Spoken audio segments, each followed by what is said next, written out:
नमस्कार दोस्तों आइए आज हम 12 ज्योतिर्लिंग में से 9वें नंबर के ज्योतिर्लिंग के बारे में जानते हैं।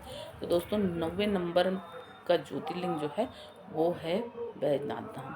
और ये बैजनाथ धाम ज्योतिर्लिंग जो है वो झारखंड में स्थित है। और इसके पीछे की कहानी बताती हूँ दोस्तों। इसके पीछे की कहानी ऐसी है कि एक समय में प्राचीन काल में रावण जो है वो हिमालय पर्वत पर जाके और भोलेनाथ की घोर तपस्या किया, बहुत तपस्या किया। और ऐसा तपस्या किया कि उस तपस्या में वो भोलेनाथ को खुश करने के लिए अपने सर काट काट के चढ़ाने लगा। और 9 सर चढ़ा चुका था। 10वें सर को जब चढ़ाने वाला था तब भोलेनाथ प्रकट हुए और उससे पूछे, भाई तुम इस तरह का मत करो। बोले कि आप सर मत काटो अपना, आप अपना कामना बोलो। और उसके 9 सर को फिर से जैसे के तैसे लगा दिए।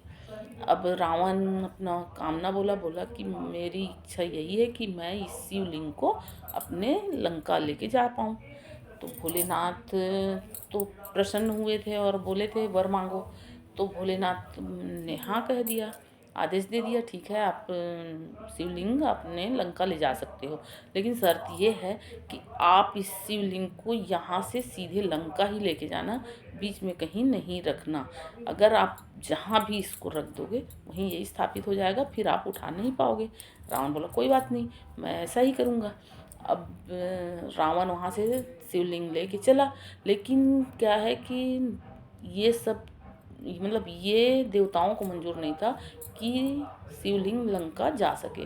तो विष्णु भगवान ने एक अहिर का रूप बना के और वहाँ आए और जो माया है उसको विष्णु भगवान ने आदेश दिया कि जाके तुम रावण के उदर में समा जाओ। और जब माया वहाँ जाके समा गई और रावण को लघु शंका लग गया। और लघु शंका लगा तो रावण को तो ये था कि मतलब रखना नहीं है ज़मीन में कहीं। तो विष्णु भगवान वहाँ अहिर के रूप में रावण के सामने प्रकट हुए। तो रावण ने विष्णु भगवान को उस शिवलिंग को पकड़ा दिया, बोला कि भैया मैं लघु शंका से आ रहा हूँ, तब तक तुम इसको पकड़े रहना, ज़मीन में नहीं रखना। विष्णु भगवान तैयार हो गए, क्योंकि विष्णु भगवान तो चाह ही रहे थे वैसी।